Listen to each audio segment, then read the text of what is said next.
It's called the Mother Lode, but you essentially take the Amethyst Trail to the first of the peaks, and then you scale all 4 peaks in succession, and then head back down the other side. This is my 4th time there. Brent and I earlier last year did rim to rim to rim in the Grand Canyon in one day. I think in 2022 I may have hiked more than 250 days. Like I hike every day, you know, just around town, and then occasionally do longer stuff. But it's definitely within most people's capabilities.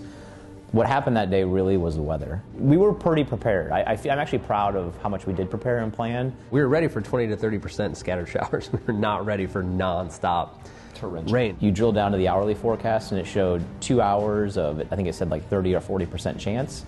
We thought that meant light rain. Maybe it even blows over and passes by. We decided, we talked about it, decided to bring, you know, light jackets or rain jackets, and didn't think much of it.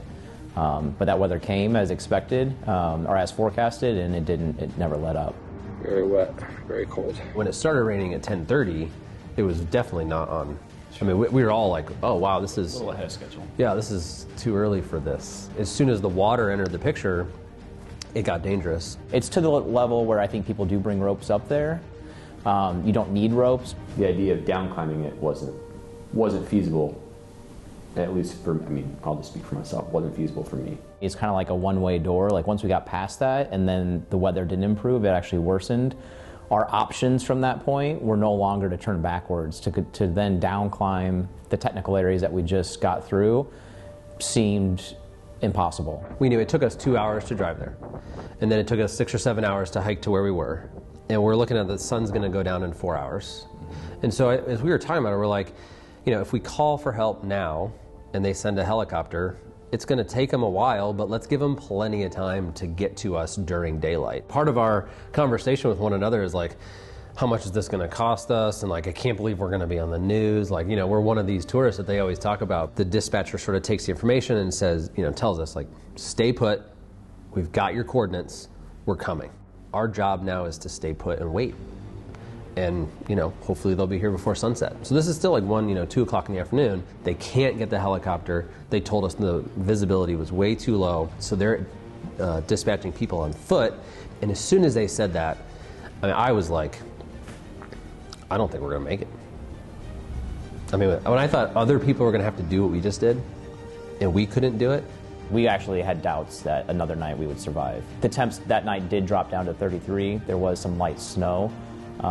Didn't stick, but yeah, it was extremely frigid. The space blanket, I think, is the differentiator from hypothermia or not. I've since bought 25 of them. They were my stocking stuffer during Christmas, so everybody has one now.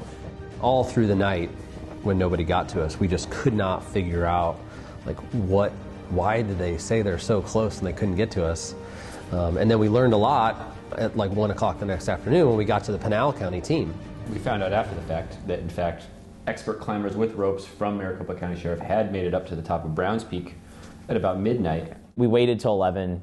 We figured out how to at least make it back to the top. And then about an hour and a half later, we came across 2 orange helmets. All right, so you know how to put on a harness? Are you familiar with them? They climbed halfway up and put ropes on us and got us down the rest of the way. Yeah, so it was 2 teams. We learned at that time that they introduced themselves as teams 4 and 5 from Pinal County, and then I think the other one's called Tonto Rim or Gila County.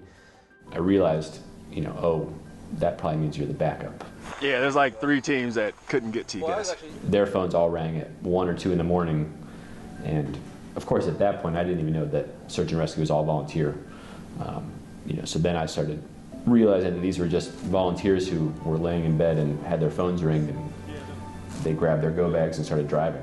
I don't know what that down climb would have looked like with no ropes or harnesses. They had, like Sawyer said, water and food. Jackets. Extra jackets, extra socks. Beef jerky. Yeah, beef jerky. I think I had a homemade granola bar that somebody's wife made that morning. Glad we were able to get you guys, and we're going to get you guys out of here. Is there any sign of the weather letting up? No, because if so, yeah, we would definitely like a helicopter ride out of here ourselves, but...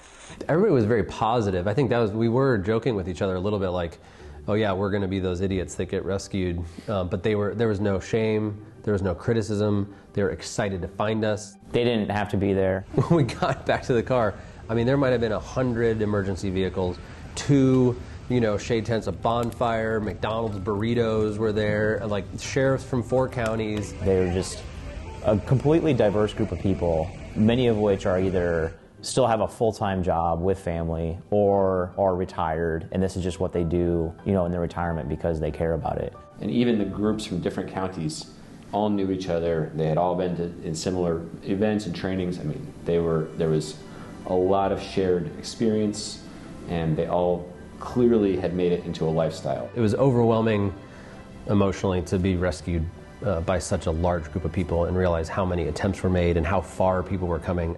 I'm sure there are a lot of people that we never even saw that were helping. It's just selfless. I mean, these people, you all are just completely selfless. I mean, there's no way to say thank you enough.